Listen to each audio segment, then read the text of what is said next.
everybody. This is our very first podcast of Coffee with Kate. We got some good coffee going here. Kate Monroe. I'm here with Dr. Rob Garcia, and we're excited. We just got done finishing dotting the I's, crossing the T's of Wake Up Ready, the new book that we're putting out about really just the battle plan for your life, how to go conquer the day, how to get rid of all your little paradigms and hang-ups and do some rad shit with your life. So welcome to the show. Thanks for being here. Thanks so much. First episode. Wow. What an honor. No, I'm stoked. But it's like, who else would I have rather than, you? Because you and I have not just written Wake Up Ready together. We did the Body Man stuff together, the Race to Save America. So just, maybe chat with me, like, why do you feel like this Wake Up Ready thing that we did together is going to be so valuable for everybody that's watching? I think Wake Up Ready is, it's the accessibility to everyone. It has something for everyone, even if you're not an entrepreneur or a business owner, you just want a better life. For somebody that's just dissatisfied, I feel like you and I are very positive forces to learn from. We've done a lot of great things in business and accomplishments, and Wake Up Ready is that positive charge that people need so that they can wake up ready. That's the title. Well, it's actually so funny, before the camera started rolling, you and I were talking about today on the first day of my podcast, I'm actually in the middle of a hostile takeover of my multi-million-dollar company. And one of the principles that we talk about in the book is this concept of, there's two types of people. You could be a makeup bag person, right? Or you could be a tackle box person. So what are your thoughts really? I guess it's a lesson in compartmentalization. So how do you think that the people watching us could learn a little bit about the ability, if you can be compartmentalized, how it can insulate your life? I feel like being compartmentalized is important because the more damaging something potentially can be, the less you react to it, the better off you'll be. And Wake Up Ready has a lot of things about stress management, about how to view a situation, how to react to a situation. And I think you did a really good job sharing how you could just deal with the most horrible things. Horrible. Yeah, that you wake up to and you're like, oh God, just something a fat insane. Middle finger on the face. Yeah. And you're just like, okay. And then this goes into the cannibal chapter, but obviously you have these ways. Can't kill you and eat you. Yeah. There's not a cannibal outside your door, with the stew pot. And all this stuff will make sense when you guys read Wake Up Ready. So you gotta read the book. So it's so this all stems from, when I was a little kid, I was having a little kid version of the day I'm having today. Right. I was a young girl and I was just very stressed about something. I don't even really remember what it was, but I was probably feeling some hatred from some kids or something that I did that people didn't like, and just feeling that sort of outward oppression into my life. And my dad said, "Hey, Kate, there's only two kinds of people." And I thought that sounded crazy. I'm like, there's more though. I think there's more than two kinds of people. But he said, no, hear me out. He said, when you're faced with a problem or with an oppressive situation, he said, you could be like a makeup bag or you could be like a tackle box. And I totally got the tackle box part of it, but I didn't know where he was going with this makeup bag analogy. And he said, well, let me ask you, let's say that your mom did her makeup and she got her face all done and threw all of her makeup back in her makeup bag, but she left that red lipstick open. What would happen to the rest of the makeup? And as a little kid who wasn't wearing makeup yet, I thought, well, I guess that red lipstick would ruin or get dirty and messy everything else in the bag. And he said, yeah. So that's one way that you could handle problems. You could have a problem and you could let that one thing ruin everything. He said, but then there's the tackle box people. If you put that same red lipstick into this tackle box in a compartment, then what would happen if the lid were open? Well, I'll just ask you, what would happen if I put that lipstick in its own compartment? What would happen to the rest of the stuff? Right. It would be unable to affect everything else. Right. It couldn't affect everything else. Yeah. And so I think I'm living that out today. It's like literally there's, my life in some ways today is an absolute dumpster fire, but I'm super stoked to be doing the first, of my podcast. And what a better way to start this off. We're doing lessons in resiliency. I got my shield out. We are literally living this out. So in writing this with me, what effect did it have on you going through all these Kate-isms? For me personally, that's the advantage of being an author and a publisher, is that I get the first eyes on a project. And so I'm the first reader. And I love this because when I interview really high end people or I write a book with them or whatever, I get the first access to it. And so as I'm going through this, I'm like, oh my God, how did I not know this 5 years ago? Like I'm just going through just all these revelations and all these Kateisms. And then the stories are great from your childhood and what you learned from your dad. But how did it affect me? There are several things that I have personally applied to my life as far as stress management and as far as dreaming bigger. As you know, I launched Garcia Global Media yesterday. Congratulations. Thank you. And it was terrifying and amazing and everything I hoped for. But you were a giant instrumental part of that, having the courage to do something that absolutely terrifies me. So Wake Up Ready will help you. It'll help you to get over your fears. It'll help you to manage the things that make you nervous, and it will help to push you to be the person you need to be, a superhero. Essentially, it's a book about becoming a superhero. Yeah, it's like about like getting rid of all these things that make you small. I used to think if you asked people, hey, if a giant walked into a village and there was a bunch of little teeny tiny people there, could those little teeny tiny people take that giant down? And a lot of people say, well, no, of course not, because it's a giant.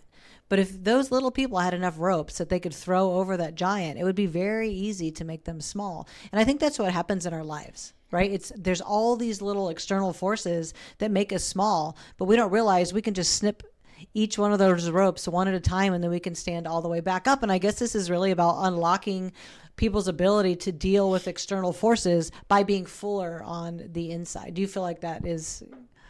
I absolutely do, because the average person, let's say a person is struggling with a poor money mindset. They are struggling with an unsupportive spouse. They're struggling with coworkers who are going to talk down to them for anything they want to do, whatever their dream is.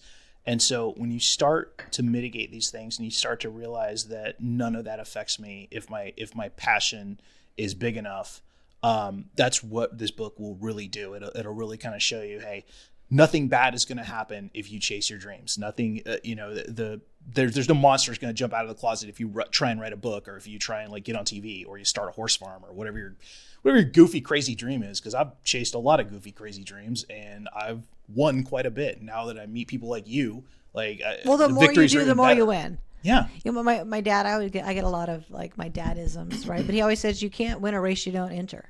Yeah.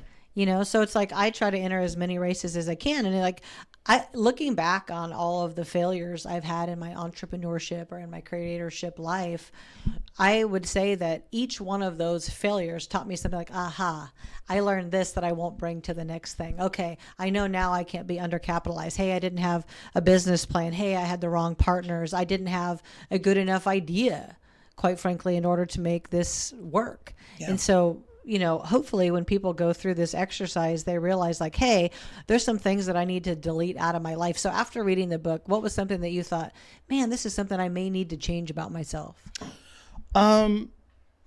There's so many lessons, but just looking back, I think just the fear of the unknown. And I think the cannibal analogy is the number one thing when you're locked into fear or you're scared about something and you realize it's not that bad. It's not going to be that bad, and you shouldn't fear failure. You shouldn't worry about something, about how it's going to turn out. We look at the Body Man that you and I did.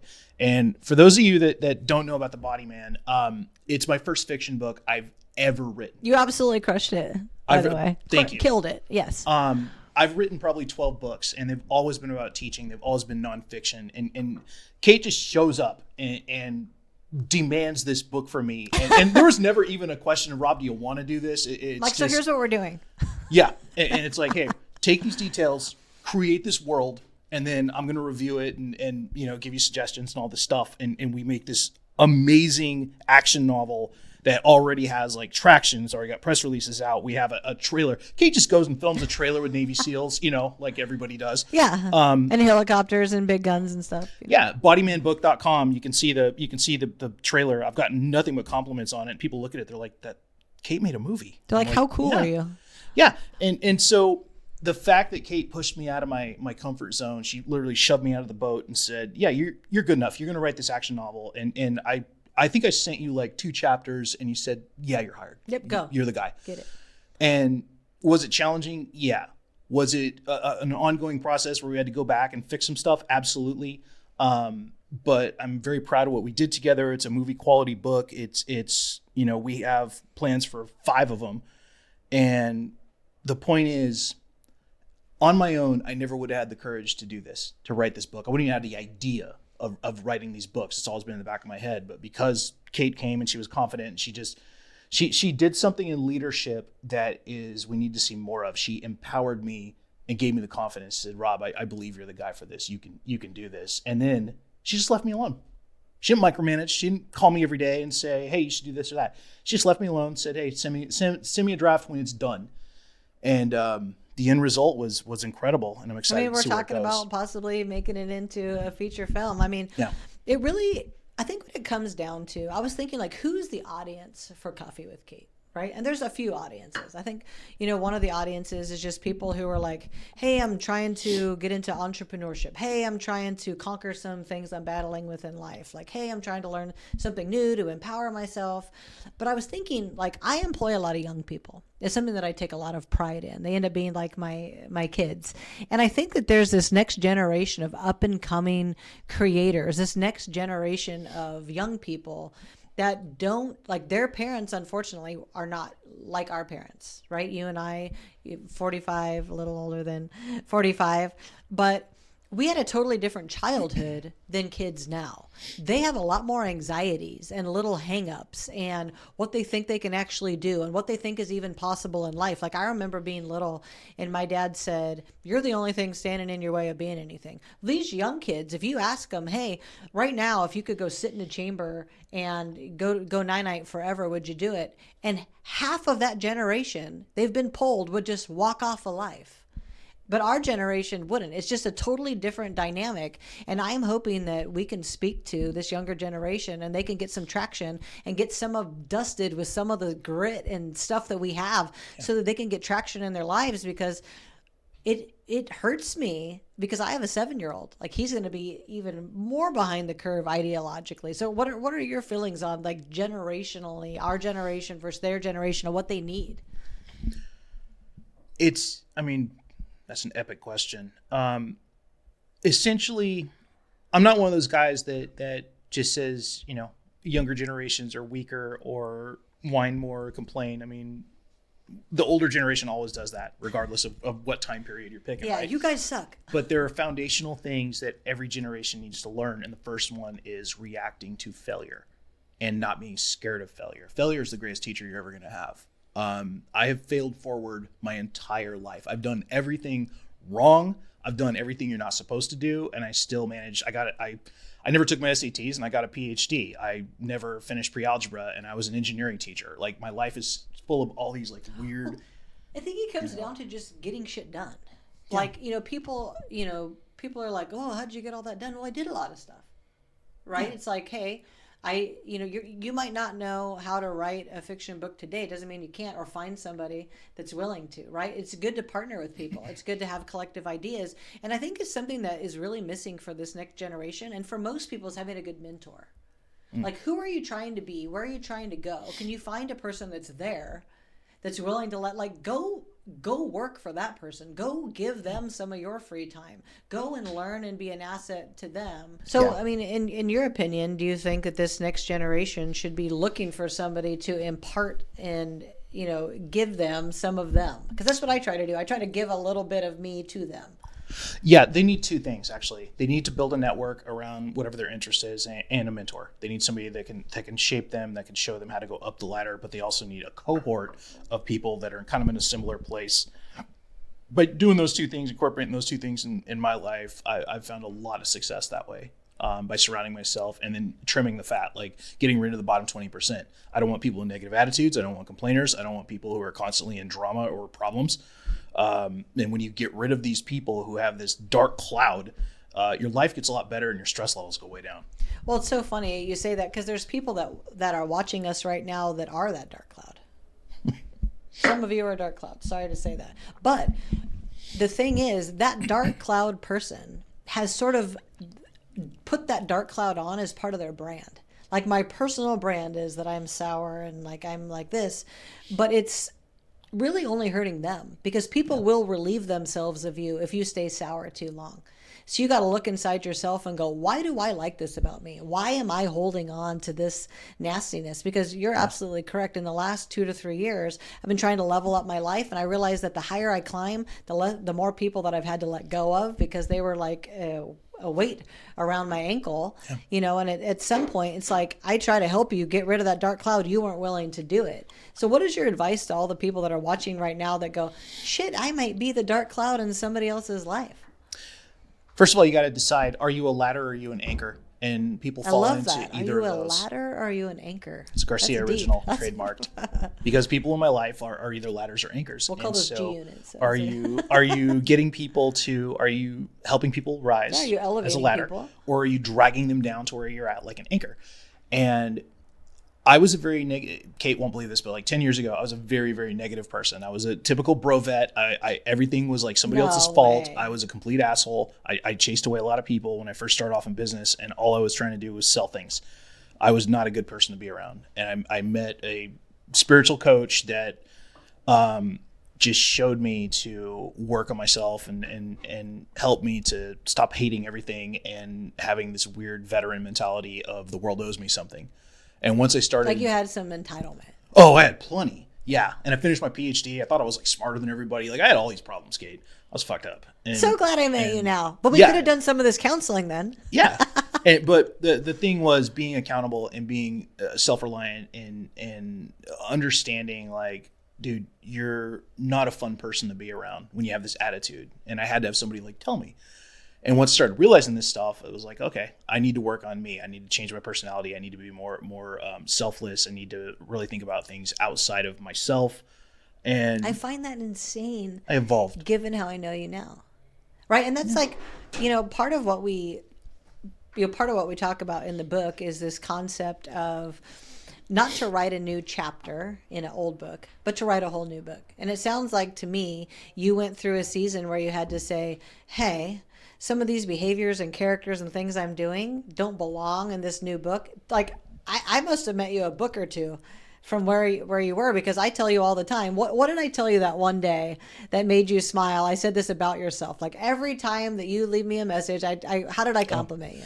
Yeah, you said that just every time I leave you a message, it's just always very positive and it's always very full of energy. And you actually look forward to hearing from me because every time you're going to get something that's going to make you feel better about your day. And I don't even try to do that. Every voice message you send me is a 10 of 10. I can't wait to listen to it. I know you're going to be like, hey, Kate, it's me doing some great shit. And I love that. Absolutely love that. I was talking to my little son last night. He's 7, and that's second grade's hard. Kids are awful now. Kids are way meaner than when we were kids. Like when we were kids, you would throw dirt at somebody and call them a poo-poo face. Now kids will attack kids' weight. They're so mean. So he said to me, Mommy, and he's crying to me, which really hurt. Like I do not like my child to cry unless he's in trouble, and then he could cry because he deserves it. But if he's crying about he's like, how do you tell if somebody's your friend? These kids are so mean to me. They call me fat. They call me this. He's like, I don't know how to get kids to be my friend. And I just said, buddy, if you want people to be your friend, you need to be friendly, right? If you get more, flies with honey, find something in common. Yeah. Find something in common. Because so many people have relationship problems because this generation that came up during COVID, where they were navigating getting out of high school and college into the real world while COVID was going on, they got so deeply involved in social media and being on their own that they are having very hard time integrating into work life, with people, making friends, understanding who likes me and doesn't like me, and all of that. Like what advice would you give them? You and I have both been through the military. We're both, you're not a veteran yet, but someday we'll get you across the line where you're a veteran. But we've both been through a lot of shit. What advice would you give this generation coming up about how they can better plug into people like us? Because people like us are their bosses right now. So how can they give more to be more to people like us? I mean, it's just a matter of creating value for somebody. And this is a great life lesson, is when you look around at people that you want to help, you want to bring into your network, what value can you provide for them?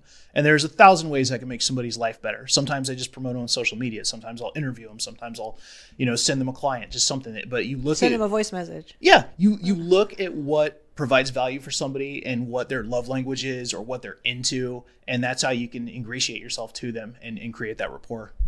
A lot of, like, for me, I've had a lot of people come pitch me like, hey, Kate, I want to work for you. I want to work in your business. I want to do whatever. And the kind of people that I choose, like, I know what my love language is, and I know the love language I give naturally, right? It's like, I'm good at giving words of affirmation. Like, that's something I'm good at, but I like acts of service. So I end up finding people that will serve me that need words of affirmation. It's like this cycle, right? You know, I think if we better understood each other's needs, like our animalistic, our little, you know, needs that we really need, we do better, you know, serving each other. So I would tell people watching, if you're trying to find a mentor, if you're trying to get a job at a business you've always wanted to work at, go and try to show that person that you want to be as valuable to them as possible, that you want nothing from them. You want to give them whatever you have so they can impart what they have to you. I think that entitlement thing, this next generation's always like, I want to be a CEO. It's like, well, you're 20. I mean, we have a few steps. You can say you're a CEO, you know, but I'm the CEO of a company with 91 employees in 9 states that last year only did 750,000 in revenue. This year we did, you know, north of $10 million. That's when you know, like, okay, I've arrived. But everybody's trying, you're somewhere in between where I'm at and where you're trying to get. What advice would you give to people on that journey of trying to make their little way in life? So I'm going to tell you a really quick story. A long time ago, I was trying to be a tech writer. I'd never been a tech writer. It's just a person that writes operational manuals. And there was some Marine named Bill in San Diego, and he had this medium-sized company. In my interview, I went to him and I said, Bill, I'll work for you for free for 3 days just to learn how this company works. And he was so impressed. He brought me in instantly for an interview, and he hired me out of like so many people. I had no experience. Spill the coffee, like they say, spill the tea. The story is just so good. Your hands it's are so shaking. good, yeah. Yeah. But Bill brought me in. He hired me immediately, and then 3 months later, he offered me a vice presidency because it was like a medium-sized company. He needed somebody like my work ethic. But the point was, I was ready to work for free for 3 days because I believed in this job and I wanted it. But that was an investment you were willing to make. Yes, it was being selfless, and it was showing him, and this is big, pay attention. I wasn't chasing money. I was chasing Bill's success and had genuine enthusiasm to make his company better with my actions. And so that too many people walk into a job saying, what's in it for me? Walk in there like the most badass candidate ever and say, this is where I want to take this company in a couple of years. This is what I'm prepared to do. I want to be on this team. Here's the ROI. I used to tell people in interviews, here's the ROI you get with me. Right. And I would spell it out. Here's what I'm going to bring to the table for you to make your business better. Here's why I'm a good fit. Here's how I'm going to help this particular part of your organization. I remember one time I was in the car business at the time, and I was a finance manager. So I was the one typing out the deals, selling all the menu bullshit, right? The warranties. And I was working at a teeny tiny store, maybe the smallest store in San Diego, like teeny tiny. And I was trying to level up, and I was only making $8,000 a month at the time. Now, this was a long time ago when $8,000 was actually something, you know, now here in San Diego, it's like, you make how much? Oh, Jesus, man. Do you have a roommate? And so I was making $8,000 a month, and I was like, hey, I need to like try to double my income. I need to do something bigger, better. So a buddy of mine got me an interview at some place that was 10 times bigger, like one of the biggest stores in all of San Diego. And I went in to be their finance director, and there was 5 other finance managers would have been under me. I was going from like the best credit store to the worst credit store. Like, people need to be financing bicycles. Like, it was the worst store ever. And in my interview, they said, well, you have no ability to do this job. You've never hung a bad deal. You've never had to like grind it out with the bank. And I said, look, whatever I don't know today, I'm going to know tomorrow. 1, 2. What I can see from this job is this job takes grit. And that I have in spades. I will not give up. I'll learn whatever it takes. I will be the best finance director you've ever seen. And after the first month, I don't meet your expectation, you don't even have to pay me. So something similar to what you did. And he goes, let me get this straight. You're going to work here for a month. And if I think you didn't do a good job, then I don't have to pay you. And I go, yep. He hired me. I was the best director that they ever have. We still talk to this day. 10 years later, still says I'm the best director they ever had. But I convinced them, like, look, I'm going to do whatever it takes. Sometimes what you bring to the table is your grit, drive, determination, the skills you got from other places. You don't have to be an expert on the thing you're starting in. You have to be willing to be an expert. So what do you think of like people being more coachable? I think you definitely have to be willing to grow your skill set and to do some things that'll take you out of your comfort zone. And the Air Force has been really good for me for that, because they put me in a lot of jobs that It's very difficult, the Air Force. Air Force. I say that in the nicest way. I love all you veterans. But they've put me in a lot of jobs that I had no experience in, and it was always a good experience. I've sat in the like JPRC, like search and rescue cell. I've done data links. I've done B-52 maintainer. I've done all these different jobs. Every one of them was a great learning experience. But as far as being coachable, going back to your question, you have to be willing to step out of what you think you can do. And you have to be willing to take criticism. You have to be willing to take growth advice, and you have to be willing to not take constructive criticism personally. A lot of people still take constructive criticism very personally as an attack, or, this person's being mean or whatever. But no, if constructive criticism is done properly, it is a roadmap for your growth. Yeah. And I remember when I was younger, you don't want to hear like, hey, you suck. Like, you don't want to hear that. But the older that you get, it's more like, okay, I hear you out. Is this something that I could weed from my garden? Like this negative thing that I'm doing, this negative behavior, like whatever. And now I actually seek out people's advice, the weeding of my garden. I'll be like, hey, what do you think of this thing that I'm doing? Because then I can optimize success faster. I can fold time. I don't have to take as long now.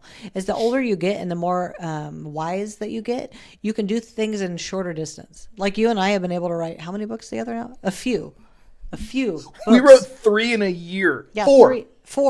Wrote 4 books in a year together. Yeah. While I was the CEO of a company, while you are the CEO of your own company, while you're doing your... I was in reserve duty in Korea. The reserve duty in Korea. I mean, like but as you get older, you realize like, hey, I know how much work I can do, how fast I can sit down, buckle down, get things done.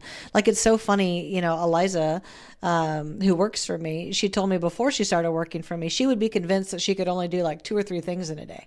Now, after having to work shoulder to shoulder with me, she's like, oh my God, you can literally do like 100 things in a day. And it's just revolutionized her whole life. But that's good. That's, you need to know about yourself what you can do. And I think that the military has taught both of us the pushing of your limits, right? You realize what kind of person that you are when you go through hard things.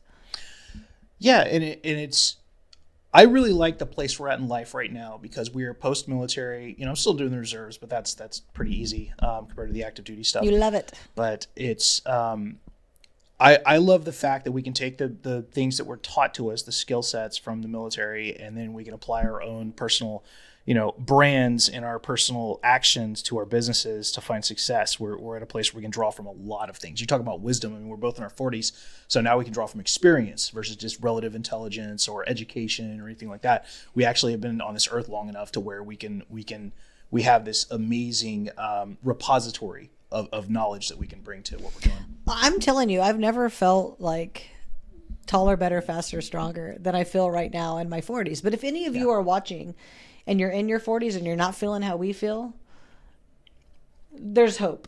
Let's have a chat and do some work on that. But if you're not our age and you're younger going, man, I got to wait till I get in my 40s. No, you don't have to wait till you get in your 40s. You can find us. No. You can find people like us. Adopt best practices. Yes, and we can help you fold time together so you can be where we're at much sooner, 5 years sooner, 10 years sooner, 15 years sooner. And that's really what I hope that people gain out of Coffee with Kate.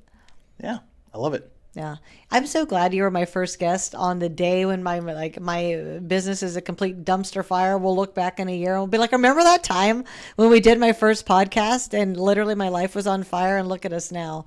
We're walking red carpets and doing some awesome shit. So anyway, I love you. Love you Thanks too. for being on. Thanks.